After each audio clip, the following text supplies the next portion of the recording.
Bonjour, mesdames et messieurs. Bienvenue à l'émission À votre service. Cette semaine, nous recevons Madame Bibiane Tremblay de la chorale L'Écho des montagnes qui va venir nous parler d'un spectacle qui va avoir lieu très bientôt en mai au Centre communautaire de Baie-Saint-Paul. Nous recevons également M. Jean-Marc Lavoie qui est président du Grand Marché de Charlevoix et qu'on se le dise, les marchés publics de la région sont bien vivants. Bonne émission.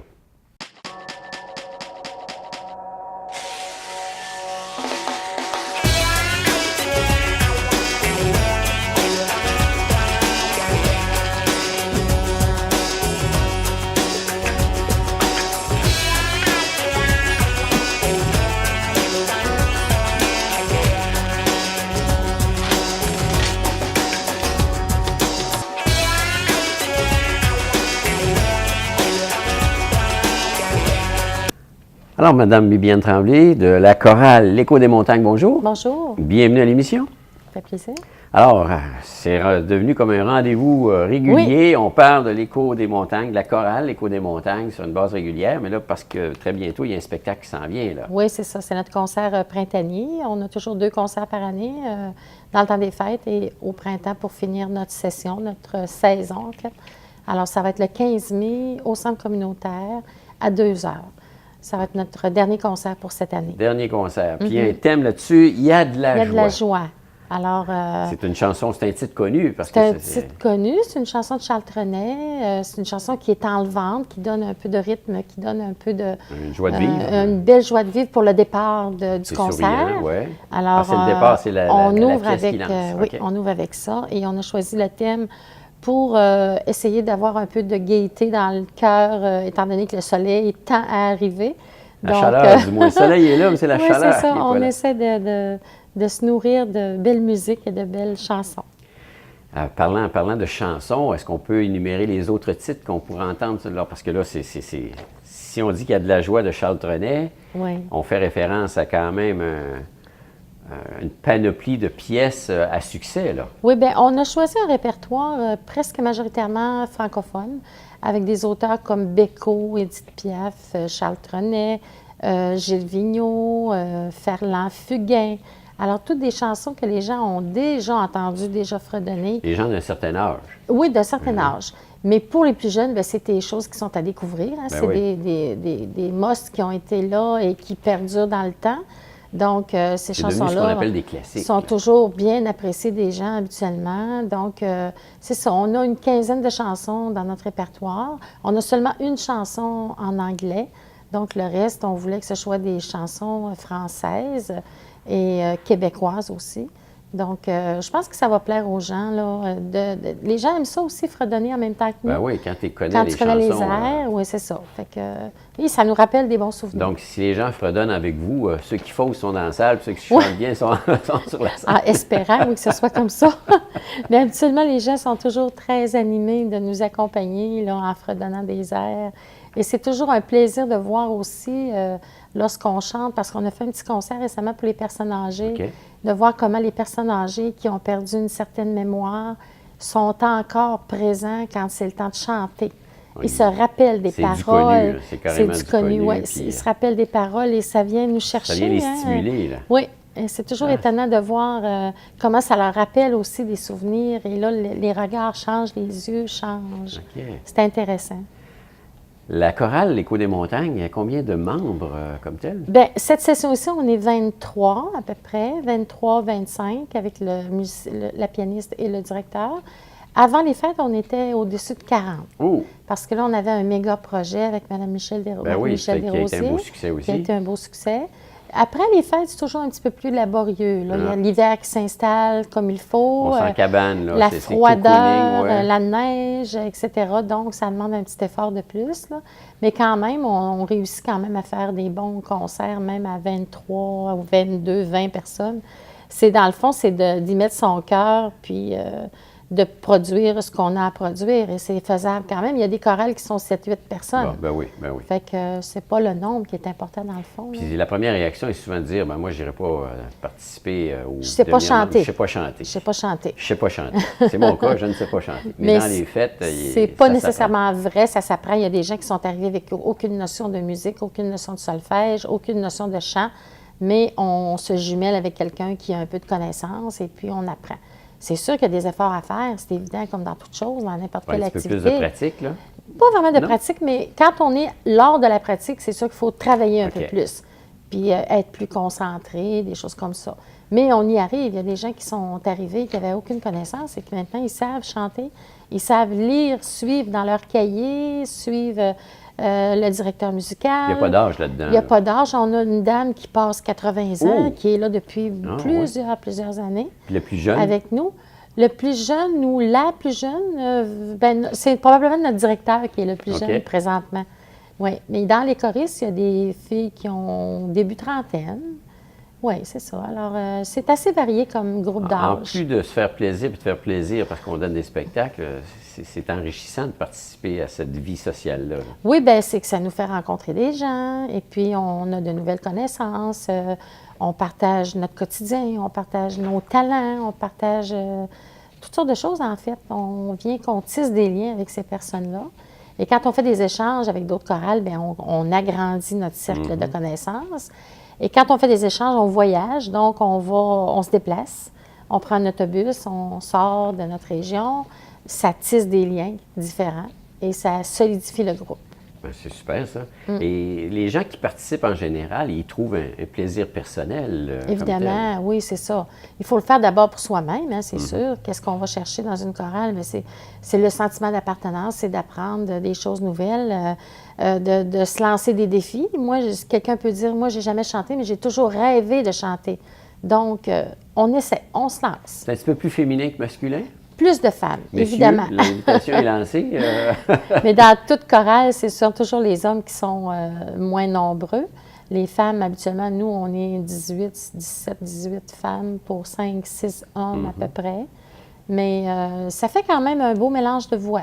Tout est équilibré en fonction de ça. Vous faites relâche l'été? On fait relâche l'été, oui. Donc, je veux dire, officiellement, là, si quelqu'un qui nous écoute présentement voudrait s'inscrire, ça serait plus pour l'automne. On pourrait le faire pour l'automne, parce que là, dans le fond, il nous reste quelques semaines seulement. Le concert s'en vient.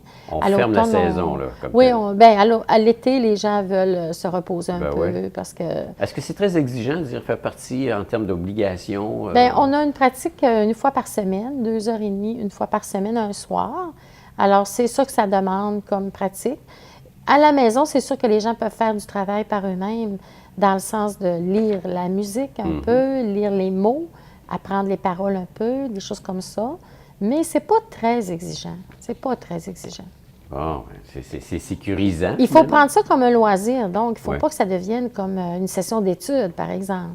C'est pas du tout la même chose. Vous savez pas d'examen. L'examen, c'est le spectacle, mais on le fait en groupe. Oui, mais on le fait en groupe. Puis là, en groupe, c'est notre cadeau, c'est notre satisfaction, c'est notre accomplissement. D'être applaudi. De toute cette session-là qu'on travaille, puis qu'on se dit, bien, ça va donner de bons résultats. On est content, on est contente. Puis les gens apprécient ce qu'on fait parce que nous, c'est pas mal toujours le même public qui nous suit depuis plusieurs années. Ben oui, ça fait déjà combien? 30 bien, la chorale existe depuis plus de 30 ans. Okay. Donc, pour nous, moi, ça fait 9 ans que je suis à la présidence. C'est pas mal toujours les mêmes gens qui nous suivent. Qui nous suivent pour les concerts de Noël. Puis c'est le fun parce que c'est majoritairement des gens de l'endroit. On les appelle des fans. Oui, c'est ça. Fait que c'est des gens de la place, des gens des alentours, des villages alentours, tout ça. Alors, c'est d'autant plus agréable parce que c'est notre monde qui nous suit. Alors, le spectacle, on répète l'endroit, c'est au Centre communautaire de Baie-Saint-Paul. Oui, un dimanche après-midi, à 2h. Le 15 mai. 15 mai. OK, à 2h. Puis les prix d'entrée, c'est quand même pas dispendieux. C'est 12 pour les adultes 10 ans et plus, dans le fond. Oui, c'est ça. Après ça, on a mis 5 pour les plus jeunes, gratuit pour les moins de 5 ans. Et si on voudrait assister au spectacle, là, on se procure les billets à quel endroit? Les billets, il y en a dans certains points de vente. Il y a certainement auprès des choristes que tout le monde en a. Il y a le dépanneur Gilbert, des vidéos DG. Oui. Aux éboulements chez Robin. Okay. Il y a au centre communautaire où il y en a aussi qui sont mis là en vente. Alors, il y a quand même 4 points de service là, où les gens peuvent s'en procurer. Bon, fait que, mais nous, la vente va bien là, parce que, comme je vous dis, on a nos clients. Fait que c'est beaucoup les membres aussi des familles des choristes qui viennent, qui nous suivent, etc. Fait qu'à chaque année, la vente, c'est pas vraiment compliqué. C'est pas compliqué? Non. Bon, tant mieux, c'est un souci de moins. C'est ça, puis c'est agréable aussi de voir que la population répond bien à l'invitation. ça nous encourage à continuer, hein, c'est ben sûr, oui, parce ben qu'il oui. y a quand même des efforts qu'on fait. Il y a quand même aussi des coûts rattachés à ça. Une reconnaissance. Oui, c'est ça. Puis en fait, ça vous aide à vous financer. C'est ça, ça nous aide à nous financer parce qu'on est un petit organisme à but non lucratif. Donc, on n'a pas beaucoup de sous, ça c'est sûr. On vit avec les billets qu'on vend, avec une cotisation qu'on paye pour rester membre. Mais c'est ça. Mais quand même, le but, c'est pas de faire de l'argent, le but, c'est d'avoir du plaisir. D'avoir du plaisir. C'est surtout ça. Puis de chanter. Oui, exactement. Puis d'avoir un retour qui est, dans le fond, la reconnaissance du public. Oui, évidemment, c'est ça. Hein? C'est ça. Quand on dit qu'on a la fièvre de la scène, c'est un peu ça aussi. Oui, c'est sûr, c'est sûr. On voit comment les artistes fonctionnent. Hein? C'est sûr que quand tu reçois des reconnaissances, c'est toujours agréable. Parce que le dernier gros spectacle que vous avez fait, c'était avec Marie-Michel Desrosiers, qui était un beau succès, qui était aussi très gros succès. Corrélation avec une chorale de Québec. Là. Oui, il y avait une chorale de Québec avec nous. Et après, le même spectacle a été reproduit à Québec aussi. Il y a eu un succès aussi. Les deux églises étaient pleines à craquer les deux fois, les deux spectacles. Bon. Alors, c'est sûr que ça a été un méga succès là, à tout point de vue. Les gens ont beaucoup apprécié ce concert-là, qui était d'une qualité exceptionnelle. Là. Bien, les éléments faisant partie du spectacle, c'était sécurisant, comme vous dites. Oui, c'est ça, c'est ça. Le défi qu'on avait dans ça, c'était de vendre nos billets, d'avoir suffisamment de clientèle, parce que c'est sûr que chanter dans une salle vide, c'est pas payant et c'est pas plaisant non plus. Donc, c'était le défi. Là, il y aurait eu beaucoup d'échos. Oui, évidemment. Surtout des églises. Oui, c'est ça. Pas dans le bon sens, mais... Oui, c'est ça. Mais ça a été un succès. On avait mis les billets quand même à un prix abordable. Ouais. Puis les gens aussi, avant les fêtes, aiment ça, avoir un beau concert de Noël de qualité qui vient comme se préparer à Noël, à toutes les fêtes qui s'en viennent. Donc, Alors, les gens qui font partie de la chorale, vos membres viennent de Baie-Saint-Paul et des environs? Oui, majoritairement de Baie-Saint-Paul, oui, oui. Bon. Il y a été des années où on avait des gens qui venaient des Éboulements, qui venaient de Saint-Urbain, qui venaient un petit peu partout. Mais évidemment, la population vieillit un peu partout, donc c'est pas toujours facile. De pas se déplacer, l'hiver. C'est ça, l'hiver, c'est toujours l'hiver. Oui, c'est ça. Des choses qui arrivent. Mais quand même, on fait avec les gens avec qui on est, puis c'est très agréable quand même. Alors, l'invitation est lancée. C'est le dimanche 15 mai, à l'après-midi. Oui, j'aimerais vous dire aussi qu'on est sous la direction de M. Michael Racine. Oui. Qui est notre directeur musical et artistique, et puis Mme Il est là Renée... depuis plusieurs années? Non, M. Racine, c'est la première session avec nous, en fait. Il remplace M. Jean-Louis Simard. Est-ce qu'il a apporté une certaine nouveauté? Bien, il a apporté, oui, une nouveauté, une énergie différente, disons, parce que lui a étudié en musique, donc il a sa façon de travailler, que les gens semblent avoir apprécié beaucoup, qui nous donne une énergie... différente, qu'on peut dire. Alors, c'est tout à fait agréable. Et au piano, Mme Renée Gagnon, qui est avec nous depuis plusieurs années. Quelques années, oui, c'est ça. Elle connaît grosso modo elle connaît bien le groupe puis... pour l'avoir dirigé aussi, puis tout ça. Fait que je pense que ça devrait être un concert intéressant. Bon, vous souhaitez un bon spectacle. Bien, merci beaucoup. Une salle pleine, remplie. C'est ce qu'on vise. Moins d'écho dans la salle. C'est ce qu'on vise. Plus dans de la scène. Oui, ça devrait être correct. Merci beaucoup.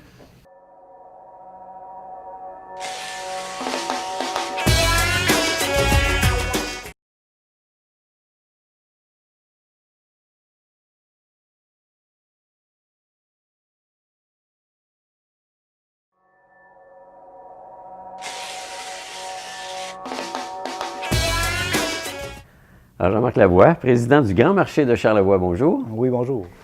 On entend parler du Grand Marché ces temps-ci parce qu'il y a comme des vagues dans l'air. Là. On va remettre les pendules à l'heure. Oui. Le Grand Marché de Charlevoix existe toujours et va continuer d'exister. Oui.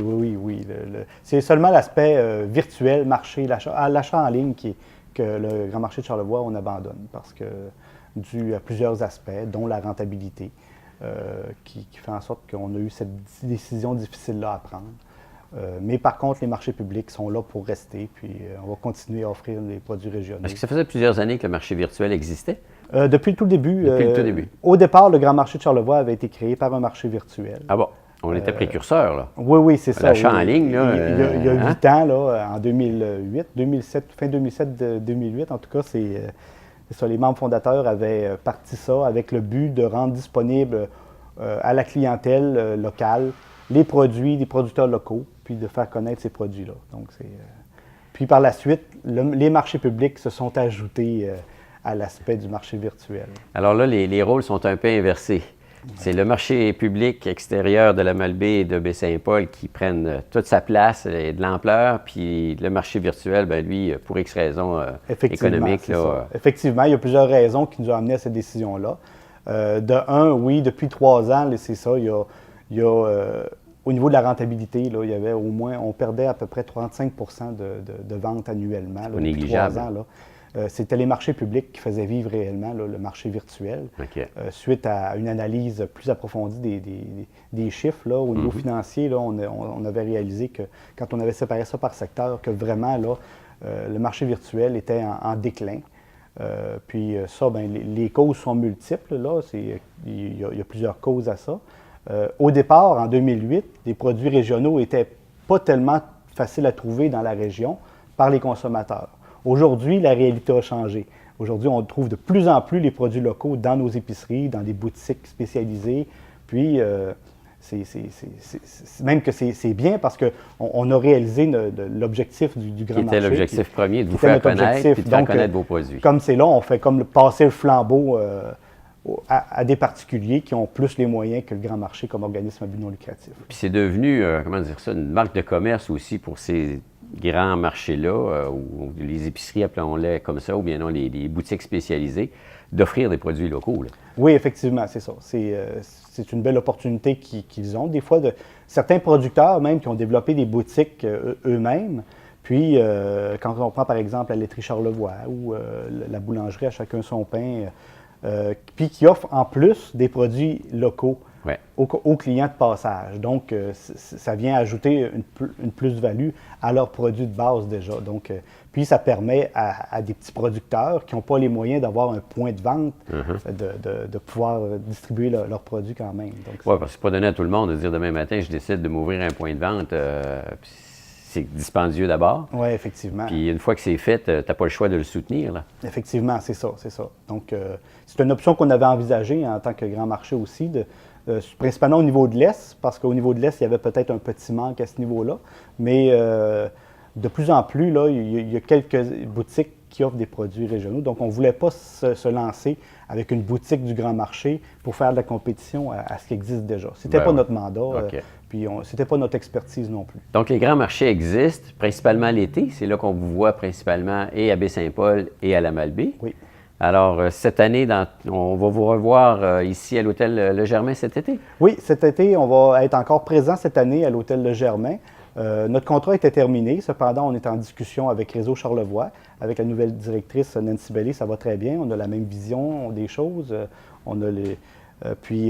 C'est ça, on va faire ça encore cette année à l'Hôtel Le Germain. Peut-être que la configuration va changer, par contre, mais on invite la population là, locale à venir nous voir, là, parce qu'on voit beaucoup de touristes. Oui. Mais on trouve qu'on ne voit pas encore nos gens de la place puis pour parler de nos produits. Okay. Donc, on aimerait voir encore plus de gens de la place. Puis c'est là-dessus qu'on va travailler cette année. Quelle est la grande différence pour ceux qui n'ont pas été ni à un ni à l'autre entre le marché de Baie-Saint-Paul et le marché de la Malbaie? Au niveau, bien, c'est certain que l'emplacement est différent. À la Malbaie, c'est situé dans le centre-ville à la Malbaie. On a la rivière Malbaie, le fleuve. On a un petit peu d'animation publique qui se fait aussi. Il y a beaucoup, je dirais que c'est à 75-80 % de clientèle locale à la Malbaie. Les gens de la ville de la Malbaie se sont beaucoup appropriés le marché public. Puis, c'est vraiment là, très important pour eux aussi. Au niveau de Baie-Saint-Paul, notre clientèle est plus touristique. C'est certain que le lieu, il fait beaucoup parce que c'est un lieu qui n'est pas très centralisé c'est pas dans au la niveau ville, de Baie-Saint-Paul, malheureusement. Puis ça demande de faire un petit effort supplémentaire en tant que consommateur pour se déplacer à l'hôtel La Ferme. Mais il y a quand même beaucoup de touristes qui passent. L'offre offerte est différente aussi, je veux dire. Oui. De par sa façon de s'installer, on sait qu'il y a des ateliers aussi culinaires. En tout cas, il y avait. Oui, bien, on va essayer de répéter ça aussi. C'est certain que, aussi, au niveau de l'offre, c'est certain que parfois, on peut retrouver plus d'artisans que de produits, de producteurs agroalimentaires. On travaille beaucoup pour en offrir le plus possible, mais cependant, c'est ça, dû à certaines logistiques au niveau de l'endroit. Il y a certains producteurs qui Puis au niveau de la clientèle, c'est pas évident pour un touriste qui arrive en train de repartir avec une botte de carottes à la fin de la journée. Donc, Elle a l'air bien appétissante, mais il va falloir que je la porte avec moi. Là, non, c'est ça. Les gens qui sont là, ils cherchent plus des fois des petits souvenirs, des petits cadeaux à rapporter. Mais par contre, on a quand même des producteurs de légumes qui sont assidus, qui sont toujours là quand on pense. Puis il y a beaucoup de couleurs, puis il y a des arômes. En tout cas, les jardins pour du nous, centre depuis quelques années, TVCO est présent sur place. Alors, le producteur Les Serres écologiques aussi, avec M. Hamel. Donc, c'est des producteurs qui sont de légumes qui sont présents aussi, puis qui profitent du marché public. Il y a combien de membres dans le grand marché qui font partie en termes de producteurs? Là? En termes de producteurs, là, on était un bon 35 producteurs, d'après moi, là, facilement. Là. Ce qui permet d'offrir une panoplie de produits quand même assez variés. Oui, c'est ça. Au niveau de la variété, on en a beaucoup là-dedans. Là. Mais c'est certain qu'on ne les a pas tous, là, quand on pense des fois à la ferme basque, tout ça, qui offrait ses produits en ligne, mais qui ne participent pas au marché public. C'est pas évident non plus, là, comme décision là, d'un producteur, de payer quelqu'un pour faire de la représentation dans un marché public. Quand on est rendu à un certain volume, une certaine grosseur d'entreprise, il faut que la rentabilité se justifie aussi. Oui. Mais on essaye de les avoir. On essaye de faire en sorte que ce soit intéressant pour les producteurs autant que pour les consommateurs. Il y a une recrudescence là, des marchés publics dans la province. Là. Oui, c'est en vogue présentement. Bien, c'est dû au fait que les consommateurs veulent savoir d'où ça vient, ce qu'ils mangent. C'est important pour eux de savoir c'est qui le fait, d'où ça vient, c'est fait comment. C'est ça. Puis c'est un beau mouvement environnemental aussi, quand on sait qu'en achetant local, c'est bon pour l'économie, mais c'est bon pour l'environnement. On dépense moins de gaz à effet de serre pour avoir ces produits-là. Là. Vous êtes vous-même un producteur, vous êtes propriétaire des miels du Grand Jardin. Oui, le miel du Grand Jardin. Comment ça se passe là, chez les miels, pas les miels, mais les abeilles ces temps-ci? Il me semble qu'on a entendu beaucoup d'informations comme de quoi le cheptel est en déclin. Oui, en tout cas, moi, ça fait 3 ans que je suis propriétaire de l'entreprise de miel des Grands Jardins. Ça fait 20 ans que l'entreprise existe, par contre, et que c'est présent dans Charlevoix. C'est la plus vieille miellerie dans Charlevoix. Moi, je suis encore installé de façon artisanale. Éventuellement, je vise de monter plus gros, puis je vise peut-être même la production de miel biologique. C'est pas facile, il y a des contraintes, mais en tout cas, je m'enligne là-dessus dans les prochaines années.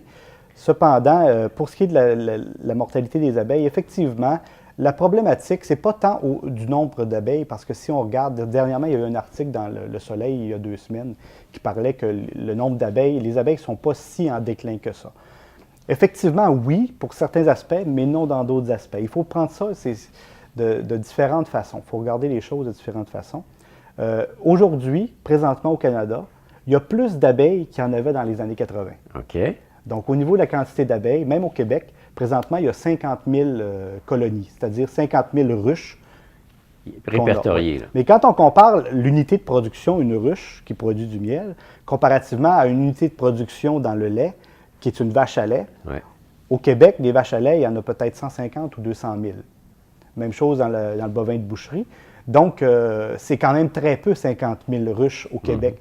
Pour subvenir à tous les besoins de pollinisation qui existent, la demande qui est très croissante pour ce qui est des bleuetières, les cannebergières, les pommiers, tout ça. L'autre aspect, c'est que jusqu'au début des années 2000, le taux de mortalité moyen était d'environ 10 % dans les ruches. Aujourd'hui, le taux de mortalité est d'environ, la moyenne nationale est d'environ 25 à 30 %. Ouh. Donc, on voit qu'il y a un problème. Il y a un problème, puis il ne faut pas se mettre la tête dans le sable. Là. Il faut. Puis la problématique, elle a été soulevée, là, même découverte. Il y a des chercheurs de l'Université Laval. Il y a eu un reportage à Radio-Canada à la Semaine verte l'année passée, qui a passé, justement, qui disait qu'ils ont fait la preuve que les néonicotinoïdes ne sont pas étrangers à la disparition de ces abeilles-là. Qui sont quoi, là, en particulier? Un néonicotinoïde, c'est un insecticide, un pesticide là, qui est utilisé, principalement là, qui est utilisé dans la production de maïs. Les graines de semences de maïs sont enrobées de cette poudre-là. Okay. Puis cette poudre-là se retrouve dans l'environnement par lessivage, entre autres, puis avec le vent, ça se ramasse dans les flaques d'eau, les abeilles vont s'abreuver là-dedans, puis elles s'empoisonnent. De la contamination. Puis il y a aussi, dans les grandes chaleurs de l'été, le maïs qui a été semé avec cette graine-là, qui a été enrobé de néonicotinoïdes, quand elle transpire à cause de la chaleur, bien, dans son exsudat, on retrouve aussi des traces de ce pesticide-là. C'est pas simple, c'est complexe. C'est assez complexe, mais le problème est là. Puis, si les abeilles sont en péril, à ce niveau-là, on imagine que les pollinisateurs qui sont sauvages aussi sont en péril. Il y a entre autres un type de bourdon, là, le bourdon à tache rousse, je crois, qui s'appelle, qu'on retrouve de moins en moins dans l'Est, là, même que si on réussit à en voir un, on peut appeler pour le dire. Là, il y a des chercheurs. Donc, la cloche est sonnée, là, il y a une sorte d'alarme. C'est certain qu'il y a des régions qui sont plus problématiques aussi que d'autres. Il y a des régions que c'est comme des déserts pour les abeilles. Quand on parle de la Montérégie, c'est des terres agricoles. C'est des terres qui sont très agricoles, c'est de la monoculture intensive, c'est pratiquement seulement du maïs et du soya. Ce n'est pas l'endroit idéal pour des abeilles. Donc, les meilleurs endroits, c'est les endroits où on n'exploite pas, où il n'y a pas de maïs. C'est une bonne place? Charlevoix, c'est un des petits paradis, oui. Malgré les hivers qui sont un peu longs, un peu rigoureux. On a un miel goûteux? Oui, un miel plus goûteux, oui, c'est certain. Ce qui fait le goût du miel, c'est le pollen qu'on retrouve à l'intérieur aussi. Puis le pollen, bien, tout au long de la saison, ça donne un pollen qui, en fin de saison, qui est plus foncé, plus goûteux quand on trouve de la verge d'or, du sarrasin. Mais c'est certain qu'on peut faire du miel qui goûterait rien. Inodore, incolore et sans saveur, quasiment. Mais il faut le filtrer avec des systèmes de filtration qui sont très efficaces. Mais moi, je ne filtre que de façon artisanale, de façon à préserver toute la saveur puis la qualité du produit, là. C'est la différence entre mon miel et un miel peut-être de grande marque sans nom qu'on peut dire qu'on ne sait pas l'origine, on ne connaît pas d'où ça vient. Puis, il y a une signature, quoi. Oui, effectivement. Parce que le miel, même si c'est écrit Canada numéro 1, ce n'est pas nécessairement un miel qui vient du Canada. C'est un miel qui veut dire qu'il a été classé au Canada. Bon. Donc, il peut provenir de n'importe quel endroit dans le monde. Alors, si on veut en savoir davantage, parce que vous êtes producteur vous-même, puis vous êtes président du Grand Marché de Charlevoix, dans les circonstances, on peut vous rencontrer dans ces grands marchés-là. Là. Oui. Moi, j'essaie d'être présent dans les marchés publics toutes les fins de semaine. Puis, j'essaie de faire connaître le produit. Je dis même aux gens de passage que même si mon produit ne se retrouve pas dans leur région, d'essayer d'acheter le miel local d'un de leurs apiculteurs locaux, parce que chaque région a son terroir dans le miel aussi. Son goût est différent. D'une année à l'autre, le goût évolue. Puis, il y a des bons produits régionaux, locaux, là, dans toutes les régions. C'est bon pour la santé, en plus. Puis, en plus, c'est bon. Plus le miel est foncé, puis meilleur il est pour la santé. Bon. Parce que Alors, il est bon ces temps-ci, parce il que contient, il est plus foncé, oui. Foncé. Bien, c'est dû à la récolte de l'année passée, qu'on n'a pas eu un bel été. Hein. On a eu beaucoup plus de production dans le mois d'août, qui est en fin d'été, qu'on a eu beaucoup de froid, juin, juillet, beaucoup de pluie, ce qui fait qu'on a eu un miel. Il faut composer avec ça aussi. C'est ça, effectivement. Puis, mais l'essayer, c'est l'adopter, je dirais, parce que même moi, je me suis habitué avec les années, à force d'en consommer. Là, on vient qu'on s'habitue au goût, puis on apprécie d'une fois à l'autre, et même le goût est différent. C'est des surprises à chaque fois. Alors, on a bifurqué un petit peu comme on a bifurqué comme sujet, mais c'est des sujets qui sont passionnants. Hein? Oui, on le voit, on le sent aussi, on s'est passionné là-dessus. Oui. Alors, le Grand Marché de Charlevoix est toujours bien présent, bien vivant, plus que jamais même. Puis il y a même des nouveautés. Là, vous allez faire des petites choses particulières. Effectivement, on vise cette année des nouveautés. On essaye les marchés flottants qu'on appelle. On a décidé de nommer ça parce que ça va être des marchés qui vont suivre des événements dans d'autres municipalités dans Charlevoix. Donc, ça peut être intéressant. Donc, on parle peut-être du rodéo de Charlevoix à Saint-Émile-des-Lacs. On parle, je ne sais pas... s'il y a des événements qui se produisent aux éboulements ou à Saint-Urbain. Même à l'île aux Coudes? Même à l'île aux Coudes, on y a pensé effectivement. Donc, ça fait partie là, des projets. On est en train présentement, là, on a réengagé encore Suzy Latreille pour s'occuper comme chargée de projet pour cet été, pour planifier les marchés publics. Elle a l'expérience, puis elle connaît ça. Donc, c'est elle qui est en train de planifier tout ça, puis ça va très bien, là, elle est déjà bien avancée. Donc, il y a des nouveautés qui s'en viennent, ça va être intéressant, parce que là, on va vous découvrir à d'autres endroits que Baie-Saint-Paul et Exactement, oui, c'est ça. Plutôt que de créer des événements nous-mêmes sur nos marchés, comme à Baie-Saint-Paul ou à la Malbaie, on va suivre des événements qui sont déjà en place pour être présents. Nous allons aller vers les gens. Exactement, c'est ça, oui. Monsieur Lavoie, merci beaucoup. Ça fait plaisir. Et bon succès au Grand Marché de Charlevoix. Merci beaucoup. Au revoir. Bye. On a brossé l'âge.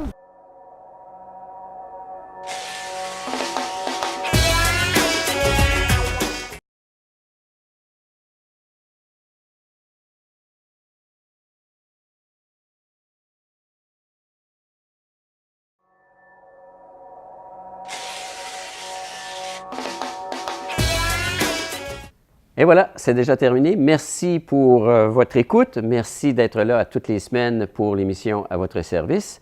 Je remercie également à la Bibliothèque René Richard pour nous accueillir de semaine en semaine pour l'enregistrement de cette émission. Moi, je vous donne rendez-vous la semaine prochaine, même heure, même poste, comme on dit. À très bientôt. Bonne semaine.